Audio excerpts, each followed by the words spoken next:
अस्सलामुअलैकुम friends, welcome to my academy. तो friends, आज के वीडियो से मैं आपको कहूँगा फ्यूचर का रिएक्ट डेवलपर या रिएक्ट एक्सपर्ट।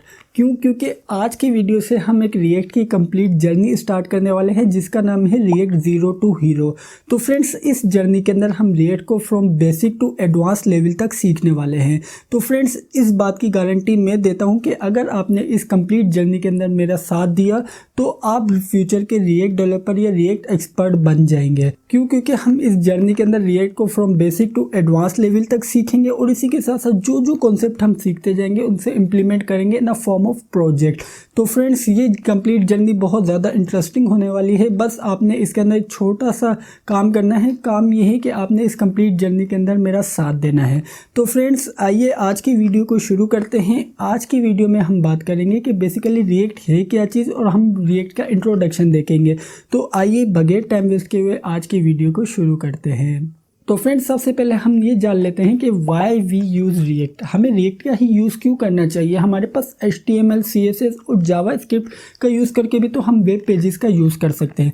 तो इसे जानने के लिए सबसे पहले तो आपको दो आर्किटेक्चर के बारे में जानना बहुत ज़रूरी है। फर्स्ट है हमारे पास सर्वर साइड आर्किटेक्चर। इसके अंदर बेसिकली क्या होता है कि हमारे पास कंप्लीट पेज सर्वर की तरफ से लोड होकर आता है, वो हमारे पास क्लाइंट साइड के ऊपर डिस्प्ले होता है। जो पेज होता है वो बेसिकली कॉम्बिनेशन होता है HTML, CSS और जावा स्क्रिप्ट का।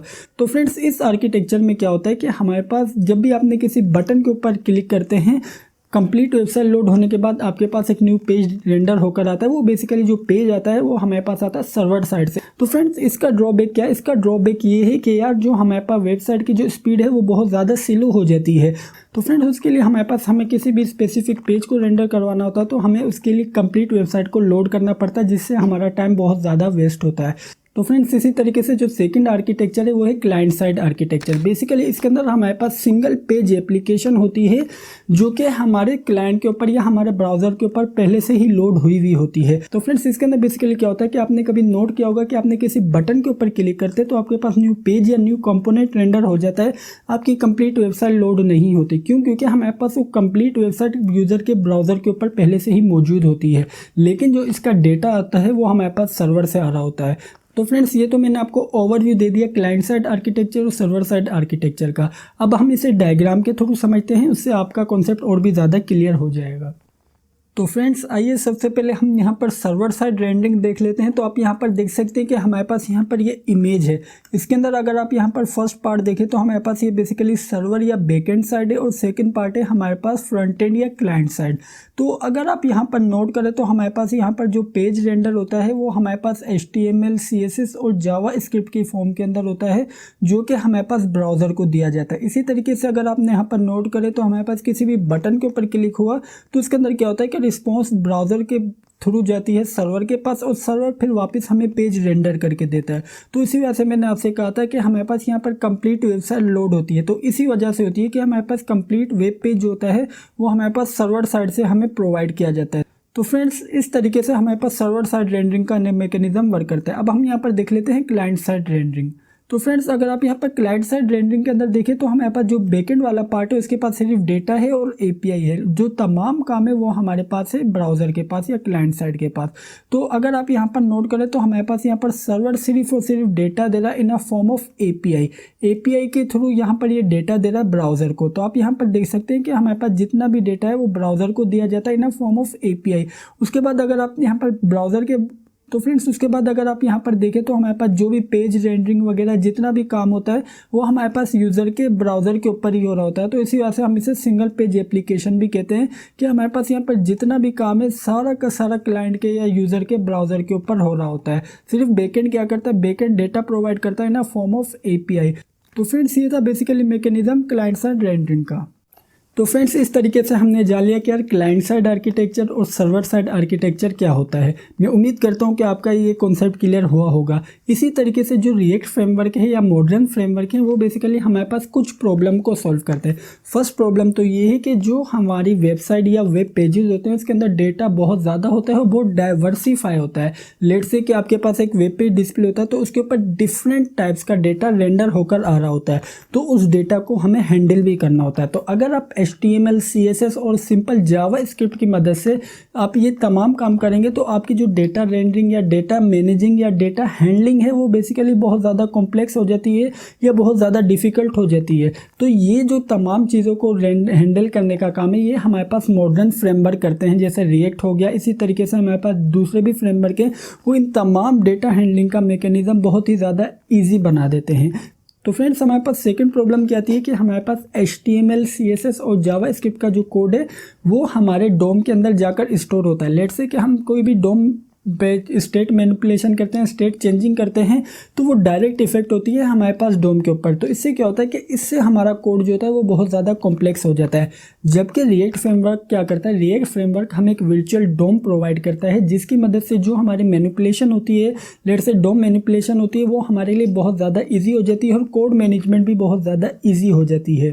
तो फ्रेंड्स इन तमाम पॉइंट्स को अगर मैं कंक्लूड करूं या आपको सिंपल एक समरी बताऊं तो इसके अंदर बेसिकली क्या होता है कि हमारे पास फ्रंट एंड एप्लीकेशन के अंदर की जो डेटा सिंकिंग होती है, फ्रंट लेट से कि हमारे पास जो डेटा होता है वो हमें UI के ऊपर रेंडर कराना होता है। तो ये कंप्लीट मैकेनिज्म बहुत ज़्यादा डिफिकल्ट होता है, लेकिन जो हमारे पास रिएक्ट फ्रेमवर्क है ये इस तमाम मैकेनिज्म को बहुत ही ज़्यादा ईजी बना देता है, जिससे यूज़र का मेन फोकस ये होता है कि वो बेहतर से बेहतर UI को डेवलप कर सके, बेहतर से बेहतर कंपोनेंट बना सके। ये तमाम डेटा सिंकिंग का काम ये बहुत एफिशिएंट वे से रिएक्ट हैंडल कर लेता है।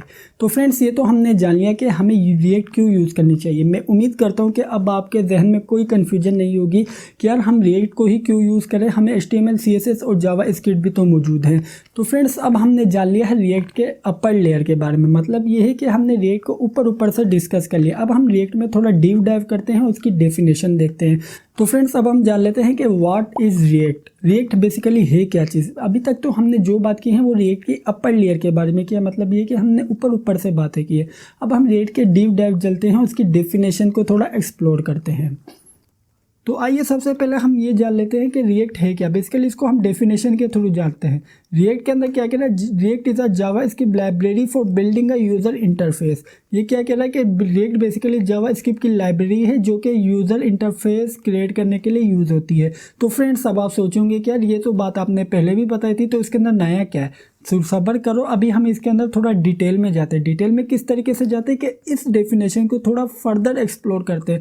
एक और हमारे पास डेफिनेशन है जो कि इसी से बेसिकली ड्राइव की गई है। उसके अंदर बेसिकली क्या कह रहा है, उसके अंदर कह रहा है react is a extremely popular library. React जो है वो बेसिकली पॉपुलर लाइब्रेरी है, declarative. Basically declarative approach use करता है। इसके अंदर बेसिकली क्या होता है, डिक्लेरेटिव के अंदर हमारे पास रिएक्ट का JSX सिंटैक्स होता है जो कि बताता है कि यार यूज़र को किस तरह का डेटा है, किस टाइप का है, किस स्टाइल में डेटा को रेंडर करके देना है। मैं आपको JSX का थोड़ा इंट्रो देता चलूँ। हम आगे आने वाली नेक्स्ट वीडियो के अंदर JSX को बहुत ही डिटेल में डिस्कस करेंगे। JSX बेसिकली हमारे पास HTML CSS और जावा स्क्रिप्ट का कॉम्बिनेशन होता है और इसका स्पेसिफिक सिंटैक्स होता है जो कि हम यूज़ करते हैं कि अपने UI के ऊपर डेटा को रेंडर करने के लिए। बेसिकली आपने सिर्फ इस बात को याद रखना है कि JSX बेसिकली हमारे पास HTML CSS और जावा स्क्रिप्ट का कॉम्बिनेशन है। तो फ्रेंड्स नेक्स्ट पॉइंट में क्या कह रहा है, कंपोनेंट बेस। कंपोनेंट बेस का मतलब ये कि जो हमारी रिएक्ट एप्लीकेशन होती है वो कॉम्बिनेशन ऑफ कंपोनेंट होती है। मैं आगे आपको आने वाली फिगर के अंदर और भी ज़्यादा क्लियर करूँगा, तो मैं यहाँ पर इस बात को थोड़ा पॉज करता हूँ, आगे आने वाली फिगर में आपको क्लियर करूँगा। उसके बाद क्या कह रहा है, स्टेट ड्रिवन। तो हमारे पास यहाँ पर बेसिकली स्टेट की जो मैनिपुलेशन होती है वो भी होती है जावा स्क्रिप्ट लाइब्रेरी। तो बेसिकली हमारे पास रिएक्ट जो होती है वो डिक्लेरेटिव, कंपोनेंट बेस और स्टेट ड्रिवन जावा स्क्रिप्ट की लाइब्रेरी है जो कि यूज़ होती है इंटरफेस को बिल्ड करने के लिए। तो फ्रेंड्स एक और मज़े की बात कि इसको जो बिल्ड किया है वो बिल्ड किया है फेसबुक ने, तो इसी वजह से ये और भी ज़्यादा पॉपुलर हो जाती है। तो फ्रेंड्स आइए अब हम बात कर लेते हैं कि रिएक्ट के कंपोनेंट्स के बारे में। अब आप यहाँ पर देख सकते हैं कि हमारे पास यहाँ पर LBM की एक वेबसाइट है जो कि कॉम्बिनेशन है डिफरेंट कंपोनेंट के। तो आइए अब हम यहाँ पर इसके जो कंपोनेंट है उसको फर्दर डिवाइड कर लेते हैं। तो फ्रेंड्स अगर आप यहाँ पर नोट करें तो हमारे पास एक कंपोनेंट है नेव बार। नेव बार के अंदर एक और कंपोनेंट आ रहा है सर्च। इसी तरीके से हमारे पास नीचे पेज के अंदर अगर आप यहाँ पर देखें तो हमारे पास यहाँ पर रिजल्ट का एक कंपोनेंट है।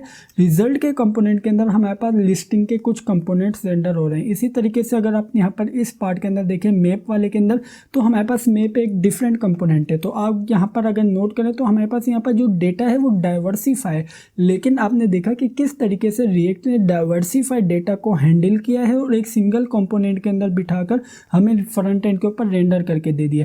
अगर आप यही काम HTML CSS तो जावास्क्रिप्ट की मदद से करेंगे तो आपको बहुत ही ज़्यादा डिफ़िकल्टी होगी, या आपको डेटा के जो मैनिपुलेशन है, डेटा हैंडलिंग है, तो आपको बहुत ज़्यादा डिफ़िकल्टी होगी ये तमाम काम करने के लिए। तो जो रिएक्ट ने ये हमारे तमाम काम बहुत ही ज़्यादा हमारे लिए आसान कर दिया है। अब हमने जान लिया रिएक्ट के कंपोनेंट्स के बारे में, अब हम यहाँ पर बात कर लेते हैं रिएक्ट के स्टेट रेंडरिंग के बारे में। तो फ्रेंड्स अगर आप यहाँ पर देखें तो हमारे पास इनिशियल स्टेट के अंदर हमारे पास एक रिएक्ट की स्टेट है जो कि रेंडर होती है UI के पास, जो कि अगर आप यहाँ पर नोट करें तो हमारे पास यहाँ पर कह रहा है कंपोनेंट रिटर्न विथ JSX। तो हमारे पास जो UI का जो कंपोनेंट है वो JSX के अंदर लिखा हुआ होता है। इसी तरीके से लेट्स से कि यूज़र ने सर्च अपार्टमेंट के बटन के ऊपर क्लिक किया, तो हमारे पास क्या हुआ, सेकंड स्टेप के अंदर यूज़र ने सर्च अपार्टमेंट के बटन के ऊपर क्लिक किया है। तो थर्ड स्टेप में क्या होगा कि रिएक्ट की जो स्टेट होगी वो अपडेट होगी। तो जैसे रिएक्ट की स्टेट अपडेट हुई तो इसने फोर्थ स्टेप के अंदर हमारे पास री रेंडर कर दी है न्यू कंपोनेंट को। तो अगर आप यहाँ पर एक कंप्लीट साइकिल समझे तो हमारे पास यहाँ पर लेट से कि कोई एक बटन या ऑन चेंज के ऊपर कोई फंक्शन ट्रिगर होता है तो हमारे पास रिएक्ट की कंप्लीट स्टेट अपडेट हो जाती है। तो बेसिकली तमाम काम हमारा हो रहा होता है वर्चुअल डोम के अंदर। तो इसी वजह से हमारे पास रिएक्ट ने जो हमारे डेटा की जो सिंकिंग वगैरह या डेटा की जो कॉम्प्लेक्सिटी है बहुत सी ज़्यादा रिड्यूस कर दी, क्योंकि तमाम काम हमारे पास वर्चुअल डोम के अंदर हो रहा है। तो फ्रेंड्स ये था बेसिकली रिएक्ट का कॉन्सेप्ट, जिसके अंदर हमने जाना कि रिएक्ट है क्या चीज़। तो फ्रेंड्स ये थी हमारी आज की वीडियो। मैं उम्मीद करता हूँ कि आपको आज की वीडियो अच्छी लगी होगी और समझ आई होगी।